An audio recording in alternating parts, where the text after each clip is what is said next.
This is the Graceful Atheist Podcast. Welcome to the Graceful Atheist Podcast. My name is David, and I am trying to be the Graceful Atheist. As always, please rate and review the podcast on the Apple Podcast Store, and now you can rate the podcast on Spotify. Subscribe to the podcast wherever you are listening. I'm going to make continued plugs for the Deconversion Anonymous Facebook group. Arlene, our community manager, is doing an amazing job. For the first time, I was able to sit in on one of the Tuesday night gatherings, and it was just amazing to watch people connect with each other. I highly recommend it. Please come and join us, participate, and connect with other people who have gone through the deconversion process themselves. Facebook.com/groups/deconversion. And of course, links will be in the show notes. Special thanks to Mike T for editing today's podcast. On to today's show. My guest today is Jeffrey Caldwell. Jeffrey has done a number of things. He is the founder of Connections Humanist Community, which is a hybrid online and in-person humanist community that meets in Philadelphia and also on streaming platforms, so you can participate no matter where you live. Jeffrey has been an interfaith hospice chaplain for Lifesong Hospice and Palliative Care in York, Pennsylvania. But the bottom line is that Jeffrey has been doing secular grace. Whether he would have called it that or not is not important. Jeffrey had a religious upbringing, but very quickly decided that he didn't believe that it was true. Over his lifetime, he explored Unitarian churches, and it was at one point going to seminary to become a UU chaplain. But he discovered humanist communities, and that has been his lifelong passion since then. Here is Jeffrey Caldwell to tell his story.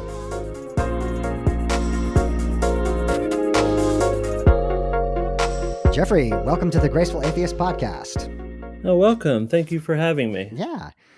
So, Jeffrey, I understand that you have been active in walking out humanist ideals. You are an interfaith hospice chaplain for the Lifesong Hospice and Palliative Care organization. You are the founder of the Connections Humanist Community, which is a hybrid online and in-person community. And I think your story is just fascinating and incredible. I'm excited to have you on and to tell it. Yeah, thank you. I'm excited to be here. And we always begin with understanding people's faith tradition as they were growing up. And yours is just slightly different than maybe some of the regular guests. So let's jump into that. Yeah, so I grew up in Lancaster County, Pennsylvania. And as a kid, I attended, it was then known as the Jerusalem United Church of Christ, which, if people aren't familiar, United Church of Christ is kind of on the liberal end of the Christianity spectrum. Sure. But I also grew up in a conservative area. But like my earliest memories of church, like there was no indoctrination. There was very little, and my experience of church was from being a very small child up until about 14 or 15. Mm-hmm. So my memories were just going to church and doing like Jesus or Bible-centered kind of craft things in Sunday school. Sure. Remember being very active in the choir, and it was my impression of it was just like a community where I had like friends I hung out with. But at least at that age, there was very little kind of pressure to believe in any kind of certain doctrine. It was on the liberal side in terms of their belief in hell, so they didn't really talk about hell or anything like that at all. Right. Us as children, they were more kind of universalist in that area. Okay. But I remember it being, a nice place to hang out with, to do like summer picnics and stuff. And my family, I think both my parents were quasi-religious. Mm-hmm. My mom always told me, especially when I was growing up, she thought it was like a good idea for kids to get, some kind of experience in religion. Yeah. I guess she had the sense that like the kind of morals and ethics would kind of rub off on me. But she never pressured me into believing any certain set of doctrines or beliefs. Okay. I wrote this in a letter, but the area I come from is unique in that it's very religiously conservative. Mm-hmm. This part of Pennsylvania. there's a kind of cultural prohibition against proselytizing, and people don't talk about their faith, even though in my community this is lessened today, but like back in the 90s, it's easy that like the population was 99% Christian. There was a handful of other things, but it was overwhelmingly Right, Christian. right. But even people, outside of church, you just didn't talk about issues of faith. Okay, interesting. So Lancaster, Pennsylvania, that's typically Amish and Mennonite, correct? Well, they're known for the Amish and Mennonite, but in terms of like Christian denominations, I don't think the Amish or Mennonites are a majority. It's a lot of like the German Lutheran Church, Okay. a lot of the descendants of the German Reformed Church, which is what the United Church of Christ kind of is in this part of the country. Okay. Um, but they're kind of old congregations, old rural like farm town congregations where it's just the crossroads of the town has this little brick church. Mm. It was an area that kind of resisted the megachurch movement for a while. Some megachurch movements have moved in recently, but it was a lot of like generational churches, where you had like grandparents and parents and kids. Yeah. So it was a unique kind of Christian culture that I think it resembled more like America in the 1800s than a lot of parts of the country now. Yeah, that's an interesting observation. As you did put in the email to me, this is a little different than the typical guest, where evangelicalism tends to be a focus. That's part of why I'm excited to have you on, because I think that your perspective will be really interesting. The other thing I want to acknowledge here is that I do think there are really positive aspects to church, and that the word that's going to come up between us, I think most of this conversation is community, and it sounds like that's what you experienced while you were young, and was some of the draw for you. Yeah, definitely. I think like it fit our family well. It was kind of a solidly middle class church. I know my dad liked going there because he was an electrician, and a lot of the other families were like people who worked in the trades or people who worked as teachers or nurses, like my mom. Uh huh. So it was a kind of place that seemed to fit our family pretty well, just as a kind of, I think it was the major kind of social sphere, at least, before I went to high school.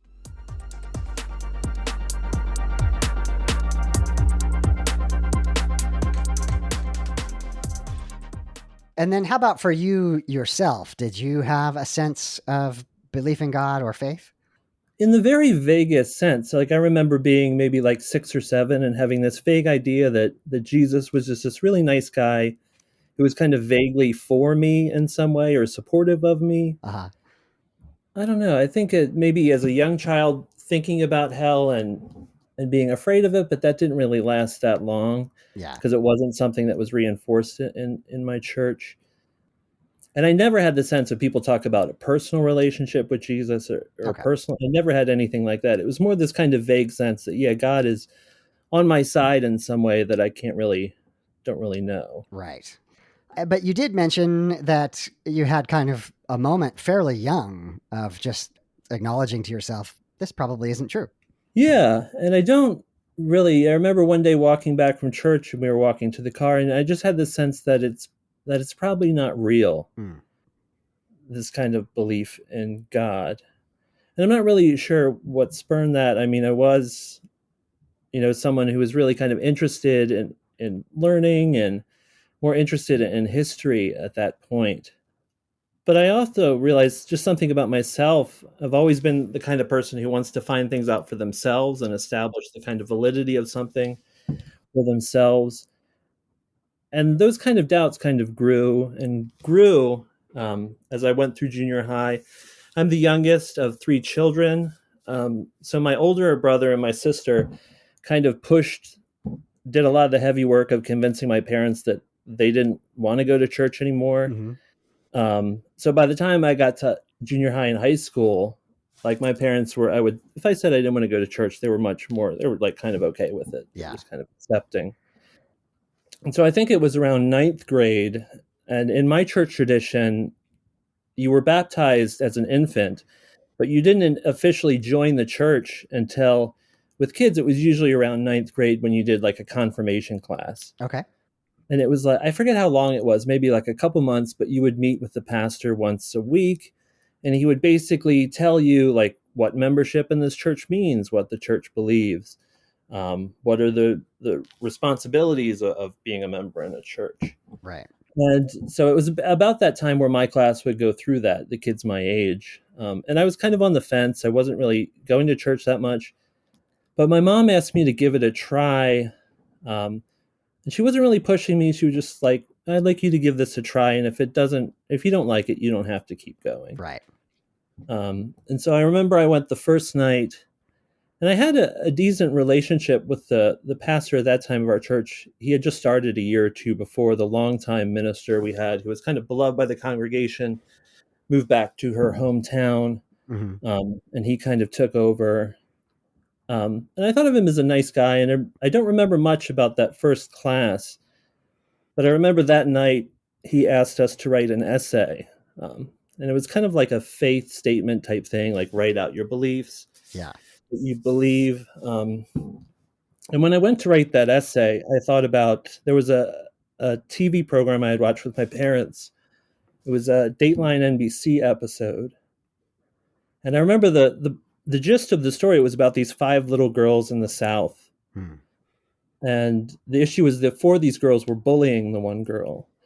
And I remember it was something, they were all Christian, but they were different Christian denominations. Like 4 of them were Baptist and the other was Methodist or something like that. Yeah. Wow. And I wrote in that essay, like I couldn't, and they were, the gist of the story is that they were viciously bullying her, telling her that her family was going to go to hell, telling her all these things. Wow. And I remember that, watching that story and being kind of dumbfounded by it. And I had known that there were things like religious discrimination between like Christians and Jews or other different various groups, but it was dumbfounding to me that it could be that kind of vicious within Christian denominations. Right. Shouldn't And we the all other, be agreeing with each other? Yeah. Yes. Yeah. and the other gist of the story was I think it happened at a school, and the school officials went to the parents and they were just kind of like nonplussed. They just didn't like respond at all to what was going on. Yeah. And in the essay for my confirmation class, I wrote that I couldn't believe in a God who would allow, one group of his followers to be act so viciously towards another. Yeah. Um, and so I remember turning that in, and then later, so the minister read it and called my mother, and they had a meeting at the church, and it was me and the minister and my mother. And they were both really wonderful. They said, I don't remember exactly what they said, but the gist of it was, we understand that maybe this church thing isn't for you right now. And they told me, you're more than welcome to go out into the world and explore, what you believe is true. Yeah. Think about things for yourself. And both my mother and the minister were very supportive of me in that instance, which I feel like looking back was a huge gift. Because it allowed me not only the freedom to go out on my own and figure out what I believed, but it allowed me to do so without a feeling of like bitterness towards the Christian church, which helps me a lot in what I do now because I work with Christians every day. And I apologize for laughing. I think the humor there is the directness, I imagine you were 14 or 15 years old of, being very direct about what you felt. And I can imagine that they would be like, okay, you can go and do your own thing now. But I agree with you that was an ideal reaction in that you didn't feel any guilt. You didn't feel any pressure, and you didn't have to conform to what they wanted you to believe. Yeah, and I appreciate that. It helped me later when I was at a Christian seminary. It helped me in the work I do now, working with people of all different kind of faith backgrounds. And I do want to get to that. I want to get to that in more depth, but I want to continue your story.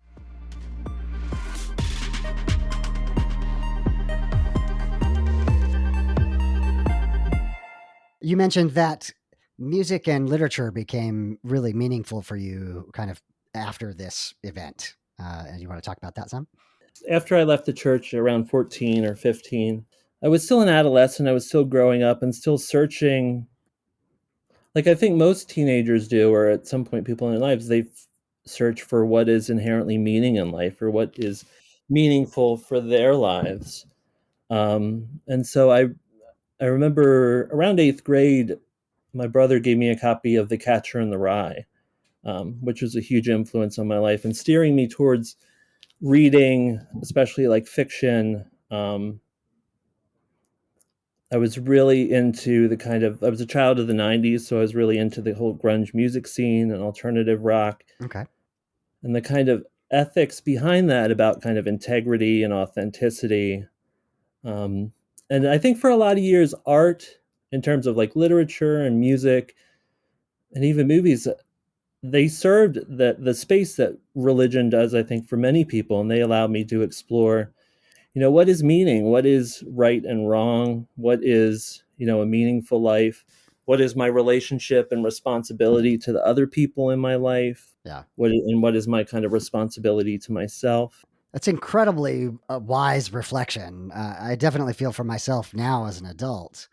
Movies and books and literature in particular provide a lot of that, of just being inspired by a character or, an act of love as described in fiction in some way or another, and being inspired to be more loving because of reading that or watching that and in some way or another. Yeah, it was definitely, and I also think it gives you, when you're young, you don't have a lot of experience to fall back on. So it gives you the wealth of kind of other people's experiences and the lessons that those people have learned.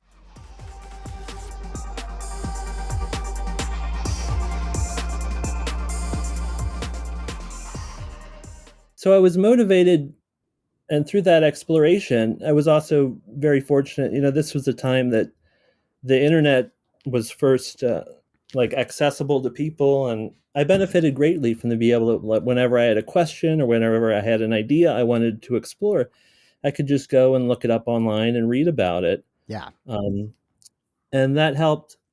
After fiction and music, I got more into philosophy, started reading works of philosophy. I got more into kind of politics and the questions of like social justice and social organizing. Hmm. um, I remember I was always drawn to this kind of political songs. My dad was a big fan of like the oldies. He would always have the oldies channel on when we were in the car, so I got a dose of like the civil rights era kind of songs and the anti-Vietnam era like rock songs. And it was kind of through those connections I learned about Woody Guthrie and Pete Seeger and the kind of topical folk songwriting tradition.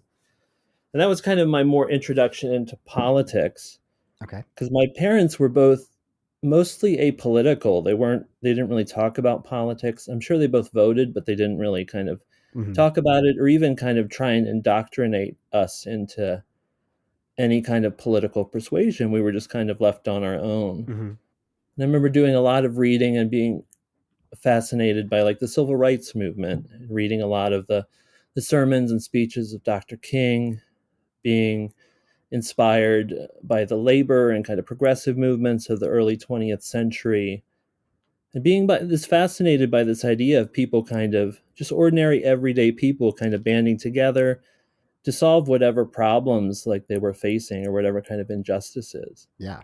And that was a huge kind of influence on me. You tell a story, and this might be out of order, so forgive me if that's the case. But I think you were delivering pizzas, and you had to deliver to a church, and you simultaneously recognized that that community was something that you wanted and did not have, as well as recognizing that you didn't hold their faith beliefs. Do you want to describe that? Oh, sure. So in my early 20s, I ended up dropping out of college, mostly because I didn't really have a sense of what direction I wanted to take my life. At the time, I was studying to be an English teacher, but I wasn't really sure if that's what I wanted to do. So I dropped out. And it was also a time in my life when I was struggling with mental health issues, namely depression and anxiety. And I felt kind of stuck Mm. in my life. And I was invited to move to State College, Pennsylvania by a friend. State College is the home of Penn State University. It's like a big college town that's kind of isolated from the rest of the state. It's kind of off on its own little thing in the center of the state. Okay. And that was the first time I had been, it was about 3 hours from home. It was the first time I had been separated from my family. Um, and I was kind of trying to figure my way out. And I was struggling with depression at the time, struggling with like my understanding of my own self-worth. Mm, Like I didn't really have a lot of I didn't value myself. And I felt kind of isolated just because I had always been a shy kid and it was always someone who would struggle with making friends. But aside from the two or three friends that I lived with, I didn't really have a lot of contacts in that area. And so I was delivering pizza, and one night I had this, it was a Friday night, and I got this order for something like 20 pizzas to go to this address. okay. And I didn't really think that much of it. I drove to the address, and as I pulled in, I could see it was this church. And I thought, oh, that's interesting, like church on a Friday night. But I walked in, and I remember it was a youth group, which was kind of odd to me because my church that I grew up in didn't have any. Basically, once you went through confirmation at like 14, that was it. There was no other like youth group programming. You would just go to church with the adults. Right, right. And I remember walking in, and these kids were just like chasing each other, playing tag or something, and they seemed like they were having like so much fun. And I don't know if it was like, I'm sure it wasn't as good as I was projecting it to be, but they seemed like, they had this community with they're connected. I remember it was a couple in their young 20s who were, I guess, facilitating this event, Hmm. and they seemed kind of lively and engaging and smiling. And I recognized instantly that that's what I was looking for in my life, someplace where I felt like I belonged, someplace where I felt like people valued me for who I was. But at the same time, like I also realized like I wasn't a Christian. Right. And I wasn't, at that time, I didn't understand that there were any kind of spiritual communities beyond traditional Christianity or Judaism or Islam. And I knew I didn't fit any of those kind of traditional faith perspectives. So it kind of felt sad seeing the thing I knew I wanted, but feeling like kind of locked out from that Yeah. initially because of what I believed. Again, Jeffrey, I think this is incredibly insightful and self aware that it absolutely is enticing. And I think this is what draws many people to church is being welcomed, have a sense of belonging, having people who know your name. All of those things are just kind of hardwired needs for us. And traditionally, that has been within spiritual communities. And one of the things that I'm interested in doing is like, how can we do this in a secular way where you don't have to have a particular set of beliefs, but still have that sense of community. So I think that's an incredible story. And again, very insightful to recognize that even though you wanted this thing, it wasn't quite the right thing for you.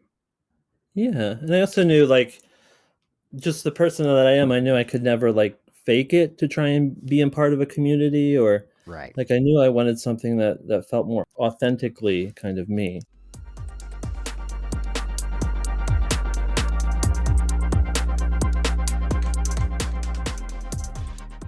And then I understand eventually you have some contact with the Unitarian Universalist Church. So do you want to tell us about that? Yeah. So that was about 2005. Um, and then through my 20s, I continued working in the kind of restaurant industry. I felt kind of aimless. Like I wasn't really satisfied with the work I was doing, but I didn't really have a sense of like what direction I wanted to take my life. But as I got more and more involved in music and had a deeper kind of interest in politics and social justice, I was reading a lot about like the civil rights movement and the labor movements. And then in 2008, when the Obama campaign came along, like I had this idea that I wanted to see what kind of political movements look like in person. Yeah. I wanted to see what like on the ground organizing looks like. Um, and that year, because of the nature of the primary, everyone thought it would be settled by the time it got to Pennsylvania. So Right. I thought there's no point in trying to organize locally because it'll be over before the primary. So I went on the campaign site and volunteered to go to Ohio. And I told them I just wanted to be in an urban area because I wanted to see, what it looked like to go knocking on doors and different things. And I got assigned to Youngstown, Ohio, which was interesting because I had never before seen the kind of the extent of like what's thought of as the Rust Belt today, Uh-huh. the kind of urban decay and industrial decay. So it was really interesting to go and visit Youngstown. And they had a program, like I was in my 20s and I didn't have a ton of money to spend on like a hotel or anything. And they had a program that they would set you up with a host family. Okay. This was the campaign. They would set you up with a family, and I was there for like a 4-day weekend, and I would just crash at this people's place. The couple I stayed with, they were a young couple of ministers. One was a UC, a United Church of Christ minister, and the other was the woman was a Unitarian Universalist minister. Okay. And that was the first time I had ever heard of this Unitarian Universalist church. She didn't describe much about, but she said, I remember she said they're not specifically Christian. Right. And so after that, after the campaign, I thought about it for about a year and kind of tossed it around in my mind. And then finally, I got to the point where I really wanted to explore this. I wanted to see what this community was like. And so I looked it up online, and there happened to be a Unitarian Universalist church in the town that I was living in at the time. And so I went and checked it out. And I found a lot of the elements I think I was looking for Mm-hmm. in a community. They had an active social justice committee, which I joined pretty quickly. And it was like, I think I was in my mid-20s at the time, and the other 6 members of the committee were all like women who were maybe in their 50s and 60s. But Okay. they were really, they were excited to have me. They were excited to get me involved. They took an interest in me. Yeah. And it was a really good experience. It helped me kind of gain the confidence to eventually, a year or two later, I ended up going back to college to finish my bachelor's degree. It gave me the confidence, I think, to take more risks in terms of like meeting people and ending my kind of social isolation, Yeah. being more willing to engage in people and have, better relationships, Yeah. meet more people. And so I was with that church for a couple years, through when I graduated and finished my bachelor's degree. I appreciated the church that it allows you to exercise freedom of conscience. Yeah. So there are people from many different kind of faith understandings and backgrounds. There's people who are openly atheist, people who are humanist, some people who are Christian, and some people who follow like a Buddhist path or even has like an Islamic background. I appreciated their stances on social justice. I appreciated their stance on things like making sure they had comprehensive sex education, believing in kind of gender equality. Um, they had accepted gay marriage, I think, back in the 80s. Yeah. Way ahead of the game. Yeah. And I appreciate, and they had a history of like back in the 60s, UU ministers had supported the civil rights movement. So I appreciated that kind of lineage Right. of social action, of, working for equality. Um, and so as I was going through that, after I finished my bachelor's degree, I was kind of looking for a career path about what I wanted to do next, because my degree was in English, and I think I had a minor in philosophy. And I was torn between going to grad school to eventually become like an English professor, and then I also had this idea of trying to become a Unitarian Universalist minister. Okay. Yeah.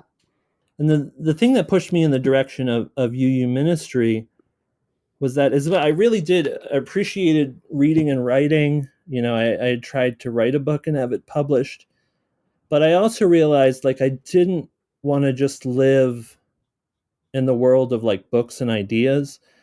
I wanted to be in a field where I would, be in contact with people, be in contact with like organizing people and caring for people in a way that was kind of real and connected and not just theoretical. Right. So that pushed me towards going to choosing that path of starting to become a Unitarian Universalist minister. And then you mentioned that you were at a seminary, but basically as an atheist and a UU member. What was that like for you? I mean, it was interesting. I will say, I went to Lancaster Theological Seminary. I was very open about my atheism and humanism. In my application essay, I wrote the story about my minister and leaving the church. Yeah. Um, and all the professors and the student body, they were always very welcoming to me as an atheist and a humanist. I think I struggled with some of the academics that, and it wasn't just like I had a background in English and kind of literary research and analysis, which is what a lot of what they were doing. And even in the sense, it was a very liberal institution. Like I remember my Sure. Old Testament professor, in the first week, she went through the Genesis story and showed the different kind of traditions and the way that the story is kind of spliced together. Right. And and the New Testament professor was very open about like contradictions within the writing and the kind of scholarship. To me, it was hard because it was so kind of, and seems kind of obvious, that it was very kind of Christian focused. Yeah. Um, and as someone who was preparing to be a minister, like I felt growing up within the Christian church, I had a lot of that background and yearned for more kind of studying world religions or other religious perspectives, which the seminary I went to, they're denominationally aligned with the United Church of Christ. And while they're very liberal on social and economic issues, I mean, they're still a Christian church and they still Sure. focus on kind of the Bible. And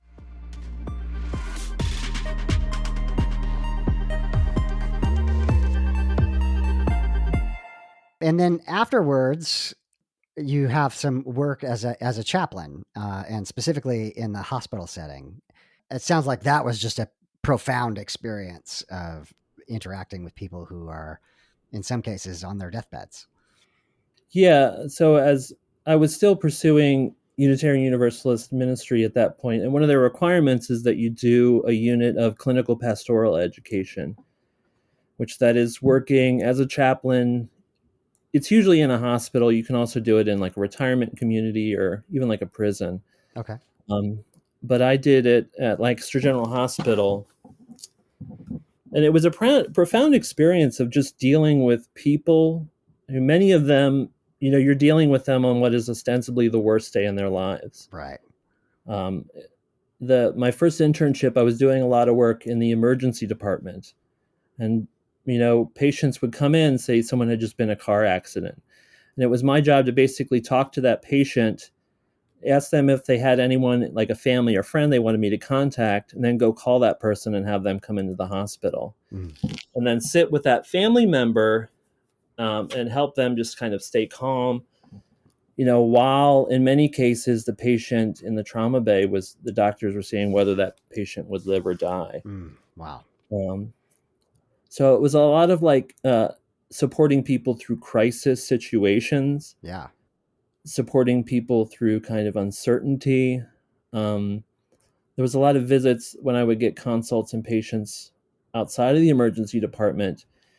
It was people wrestling with really kind of difficult situations, people who had had heart attacks, people who had had, severe injury, or people who were diagnosed with things like cancer. Mm.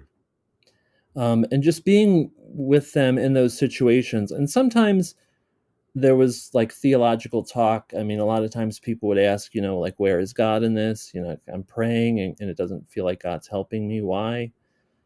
And other times, it was just helping people deal and provide kind of like the emotional support of listening to someone when they talk about like, oh, I've been in cancer treatment for like 6 months. I just can't do it anymore. Or Mm. Yeah. I've been doing this for, so long and I don't know how to keep going. I think one of the most interesting things about chaplaincy is the broad spectrum of cultural, spiritual, and religious backgrounds of the people that you're trying to help. I'm curious how, like in your mind, how you thought of that when someone asks, "Where is God in this?" Obviously, you probably aren't going to say, "Well, God doesn't exist." That would be cruel. How did you find yourself code switching using more Christian language when you were speaking to a Christian, or just talk us through that process of how you would adapt your work for the person who was in need. Yeah, yeah, and a lot of people have asked me like, "Oh, when you work, do you have to have a knowledge of like all these different faiths?" And to me, like I found out actually the opposite is true. Okay.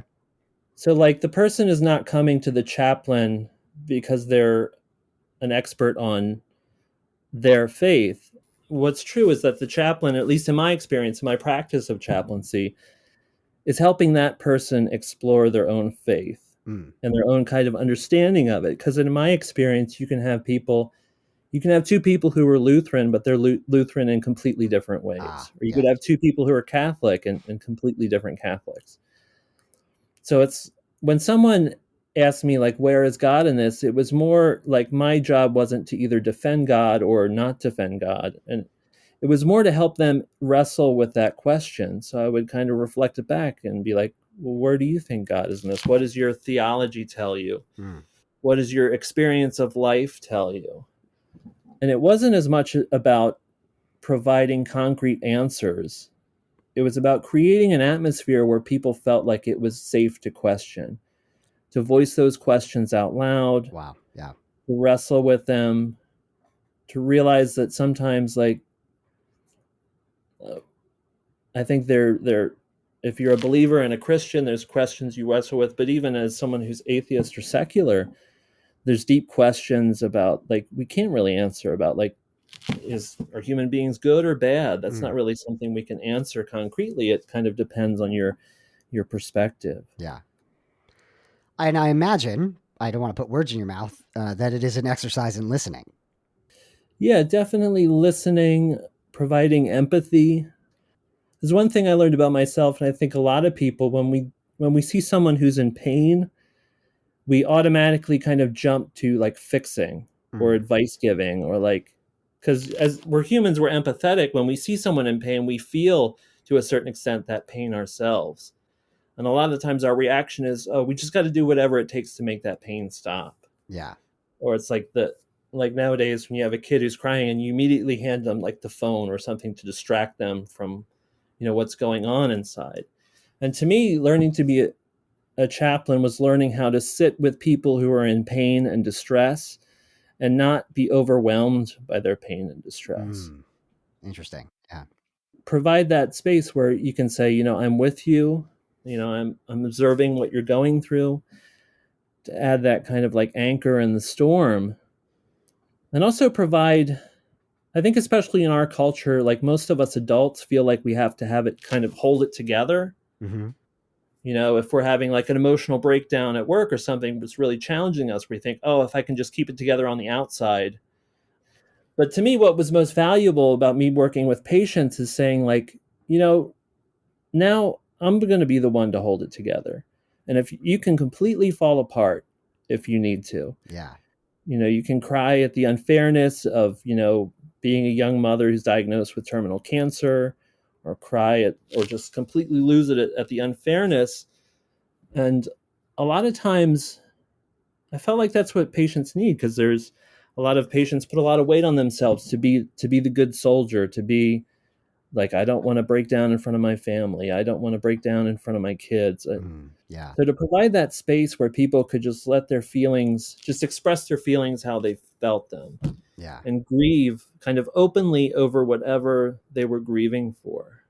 Man, Jeffrey, I know that you are kind of new to the podcast, but what I've been trying to articulate is putting the humanity into humanism, and you have just articulated that so beautifully. I call it secular grace, but providing grace, providing that empathy, being loving, and in that context, where people are facing the ultimate questions, and there are no answers, and really all you can do is be present with them. I think you are walking that out in an incredibly practical way. So I want to be like you, Jeffrey. Oh, thank you. Yeah.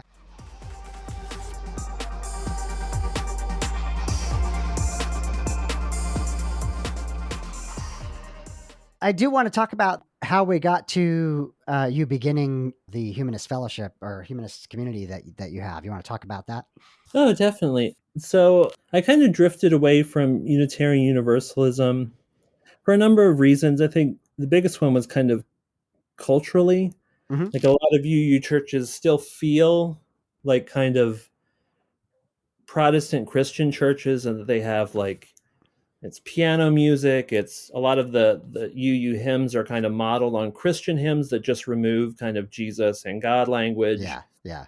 Um, and I realized that it wasn't a fit for me because I know a lot of the people who really appreciate it had a kind of nostalgia for like they were people who maybe remembered going to church with their grandparents as kids, but then they kind of lost their connection to Christianity, but they still want something that kind of felt like churchy. Yeah.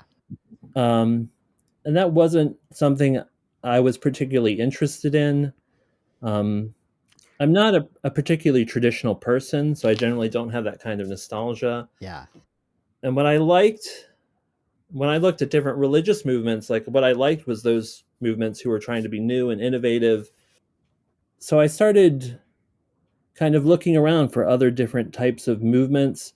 After I had finished my internship and I graduated from seminary, I needed to do a chaplaincy residency. And I knew I wanted to move out of Pennsylvania. So I ended up applying to a couple different places, but I got accepted as a resident at UCLA Medical Center in Los Angeles.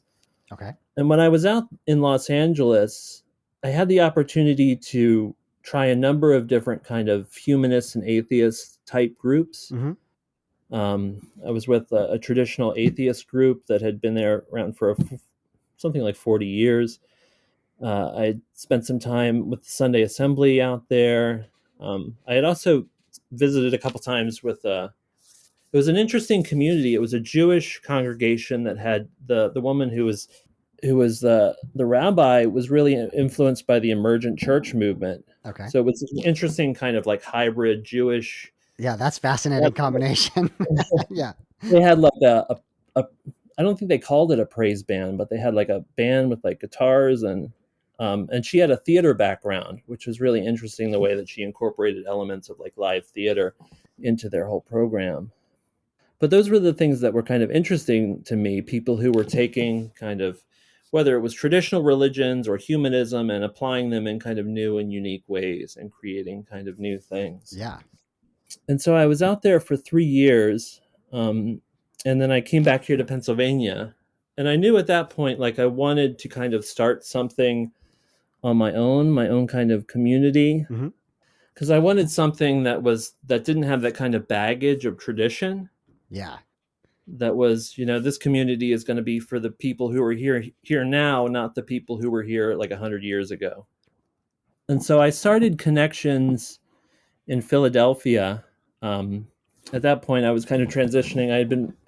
I came back to Pennsylvania in it would have been August of 2020.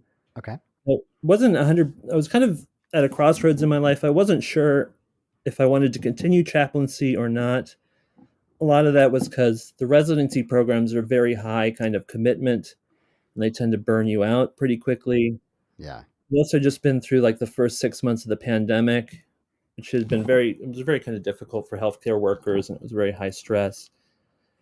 I ended up taking a job in Philadelphia working in a homeless shelter in Center City, Philadelphia. But creating the community, we're also still in the lockdown, so we weren't able to really meet in person at all. And I had heard people kind of experimenting in the kind of community building world with like Zoom. Yeah. Um, and I had heard like a lot of the models, people weren't that impressed, or people weren't really that into it, or they would say things like, "Oh, well, Zoom is great, but it's not the same as meeting in person." Yeah. And I had wanted to find some way that allowed people to kind of form deep, meaningful connections, whether it was online or in person. Like I'd always focused on kind of like a hybrid way, because I think when I was doing some community organizing, meeting in person is great, but there's definitely real challenges to that. I remember in Los Angeles, you always had to worry about like traffic and parking and can Yeah. people actually get there? Or, a lot of these times for small groups like who don't own a building, it's pretty expensive to rent space to have an in-person event. And so I experimented with the group format we have now, which is we meet for about an hour and a half. and we play 3 short YouTube videos that are focused around a certain topic. Okay. So like the past couple ones, the one we're doing this week is power. We did one on secrets. Back in December, we did one on trauma. Um, so they're topics that are not they're not focused on God or religion per se. I think the only topic I've done close to religion. I did one called After Religion, which was about some of the Pew Research data and about the decline of religious groups and kind of imagining what would replace it. But all the topics are based around kind of life issues. Yeah. Done everything from like death to like how to deal with your parents to how to be a good friend. That's awesome. Yeah. And I've also tried to focus it. Like one thing I witnessed about, I think this is true of the Unitarian Universalist Church and a lot of the other atheist and humanist groups. Like you see the form of like a Christian church service, and like we understand like the music is essential because that gets people kind of jazzed up, Mm-hmm. and then you have like the minister give a sermon, and I think in a lot of UU contexts and a lot of humanist atheist contexts, they take out the sermon from a minister or preacher and try and plug in like a lecture or like something from like a college professor type thing. And it's very kind of like informational and educational. And part of this was influenced. I had a mentor who I interned with when I was in seminary, who was in a UU congregation, and he said, he did this thing where he would pull out his cell phone and he would say, I can, within seconds, I can bring up everything that Carl Sagan has ever written. I can bring up Right. everything that, Neil deGrasse Tyson, every TV, spot he ever did. Yeah. Like, what do I need? I don't need to come to your thing to get information about science or philosophy. I already have that information. Yeah. So, like, what is the added value that you're giving me in asking me to come to your event? Interesting. Yeah. And so, in that sense, like, I play short 10-minute videos about a topic, but the point is not necessarily just to educate people. The point is to provide an opportunity for people to be vulnerable Mm-hmm. and to share of themselves. And the Yeah. videos are more of kind of like a starting point because I've been in, they have sometimes people organize events and they'll be like, oh, we're just going to talk about, humanist things, and someone will say, oh, like I read this book that no one else has read, and someone Right. else will say, oh, I've read this book. Right. I think to have a real meaningful conversation, you kind of have to all start at the same place, at least a little bit of a nugget of something that you share. And then from that, the conversation can go anywhere. It's up to the participants and who kind of shows up and what they bring. Yeah. But I think having that starting point has been helpful. Also, less focused on, like getting information and more focused on, when we talk about secrets, there was even an episode where people were willing to share their secrets, share those things that they were kind of hiding when we did things around like kind of mental illness, allowing people the space to be vulnerable to say, I've struggled with things like depression and anxiety, or Yeah. I've struggled with, this, or I've struggled in abusive relationships or with substance abuse. And I think that is kind of what the core of creating a community that promotes vulnerability and kind of Mm. connection. I could not say it better. I completely agree. One of my observations about humanism, so when I say I want to bring the humanity to humanism, what I mean is that your first contact, like if you just Google humanism, is often going to be very theoretical or philosophical. It brings to mind, an Oxford professor with tweed jacket on and, and a pipe smoking and, like it feels very detached. Yeah. And what I'm really interested in is a humanism that bleeds, sweats and cries, right? Like, that we have, the human experience is completely entailed by that. And much of that is what you've just described, that what we need as human beings is to be known by one another. And we need to be able to provide an environment where it's safe for someone to be vulnerable, and it's safe for other people to be empathetic and caring for that person. And that is an exceptionally difficult thing to pull off. And I think examples like Sunday Assembly, which I think is a great organization. They're doing good work there. But they're kind of a mixed bag as far as their success story, that like things will sprout up and then they die. I'm getting to a question, but one more comment Oh, is sure. another kind of a principle that's been coming up over and over and over again as a theme is that atheism on its own is just something we are against or being anti-religious in some way. But that doesn't hold a community together. We need to be for something. And, in my language, secular grace, but being for one another, being a community who supports one another, I think is really critically important as well. Oh, definitely.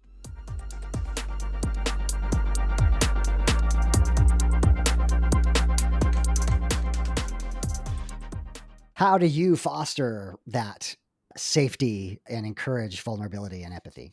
To me, I'm always someone who believed in like leading by example. So, especially in the beginning, I would ask questions about people to, talk about very deep and personal things, and I would be the first one to answer that question. And I would Yeah, demonstrate, talk about my own history of mental health. I talked about, issues I had in relationships. And to me, I think when a leader is willing to take that step and put themselves out there, it sends a message to everyone in the group that this is a place that's safe to do that. excellent. And if people were interested in participating, you don't have to be in Pennsylvania to participate. So, do you want to tell them how they could get in touch? Yeah, we've had people from all over the country and actually all over the world. We have people from Albania, London, and the easiest way is just to go to meetup.com's site. And if you search for Connections Humanist Community in Philadelphia, PA, you don't have to reside in Philadelphia. You can zoom in from anywhere in the world. But we list all our Zoom meetup groups. We're hopeful that once the Omicron dies down, we can start having some in-person social gatherings. But as of right now, we're meeting twice a week on Thursdays and Sundays at 7:30. The meeting lasts about an hour and a half. You don't have to do anything beforehand to prepare. All you have to do is show up. That's amazing. I will definitely encourage people to participate, and we'll have links in the show notes for that. So, Jeffrey, I just want to thank you so much for sharing. I want to say ministry, but your work, your humanist work, I really appreciate it. Thank you. And thank you for the podcast and everything that you do. You're definitely welcome.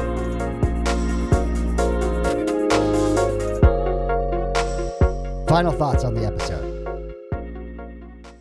I don't think I can overstate how impressed I am with Jeffrey, that his entire life has been focused on finding the truth and at the same time focusing on empathy and human connection. So he goes from effectively getting asked to no longer attend church because it wasn't for him, recognizing in his life that he lacked community and yet couldn't sign off on the belief systems of Christians. So the common story of the attractiveness of church, but the beliefs that come with that community engagement, to looking at the Unitarian Universalist church, going so far as to go to seminary, being an atheist, being a non-believer, and then realizing that the humanist community was really where he needed to be. And now Jeffrey is leading humanist communities. He is the founder of the Connections Humanist Community, which is in Pennsylvania, but is available online as well. We will have links in the show notes for you to be able to participate. I want to thank Jeffrey for being on the podcast, for being the amazing human being that he is, for telling us his story. Thank you for the empathy we can hear in your voice, and thank you for the work that you are doing within the humanist community. The secular grace thought of the week is a major portion of Jeffrey's story. That is his work with Hospice. What Jeffrey could not have known, because I did not tell him, was that when he and I had this conversation, my father-in-law was dying of cancer. When the interview occurred, we still had not engaged Hospice. Some of the details there are you are effectively saying that you are done trying curative approaches at that point, and that is a very difficult decision to make. About a week after my conversation with Jeffrey, the family did turn to hospice for my father-in-law, and that was absolutely the best decision that we made. What felt like incredibly hopeless and alone and grief-stricken, emotional, and we suddenly felt like we had support. Hospice swooped in, got us a hospital bed, various other resources. There were social workers to talk to, and it was just amazing. I hope that none of you ever face a loved one dying of cancer, but I cannot say enough about how good hospice is and how important a role it plays. And people like Jeffrey, who are willing to do the interfaith work, to not go in with a bias in one direction or the other, to not try to proselytize as a believer and to not try to dissuade people of their faith, but just to be there and listen. That was the role that I was attempting to fulfill for my family. I hope that I was at least a shoulder to cry on and will continue to be as we grieve the loss of my father-in-law. This is where secular grace becomes incredibly practical. It is loving people where they're at, listening to them, having empathy, and, as Jeffrey pointed out, not being overwhelmed by their emotions. We need to practice that kind of secular grace in many of our relationships, not just in the scenario where a loved one is dying. Some of us are unequally yoked. Some of us have parents who are believers, and we have gone through deconstruction and deconversion. Some of us have friends and family. It is the harder road to be the bigger person and to love those people where they are at. No one ever said that secular grace is easy. Last week, I jumped the gun to say that I'm going to have the Ranting Atheist on next week. It truly is next week. And the week after that, I will have Megan Crozier. The week after that will be Marla Taviano, who has written a book called Unbelieve, and it's poems of her deconstruction process. Pretty amazing. So great guests coming up. Until then, my name is David, and I am trying to be the graceful atheist. Join me and be graceful human beings. Time for some footnotes. The song is a track called Waves by Micaiah Beats. Please check out her music. Links will be in the show notes. If you'd like to help support the podcast, here are the ways you can go about that. First, help promote it. The podcast audience grows by word of mouth. If you found it useful or just entertaining, please pass it on to your friends and family. Post about it on social media so that others can find it. Please rate and review the podcast wherever you get your podcasts. This will help raise the visibility of our show. Join me on the podcast. Tell your story. Have you gone through a faith transition? You want to tell that to the world? Let me know and let's have you on. Do you know someone who needs to tell their story? Let them know. Do you have criticisms about atheism or humanism, but you're willing to have an honesty contest with me? Come on the show. If you have a book or a blog that you want to promote, I'd like to hear from you. Also, you can contribute technical support. If you are good at graphic design, sound engineering, or marketing, please let me know and I'll let you know how you can participate. And finally, financial support. There will be a link on the show notes to allow contributions which would help defray the cost of producing the show. If you want to get in touch with me, you can Google Graceful Atheist, or you can send email to gracefulatheist@gmail.com. You can tweet at me at gracefulatheist, or you can just check out my website at gracefulatheist.wordpress.com. Get in touch and let me know if you appreciate the podcast. Well, this has been the Graceful Atheist Podcast. My name is David, and I am trying to be the Graceful Atheist. Grab somebody you love and tell them how much they mean to you.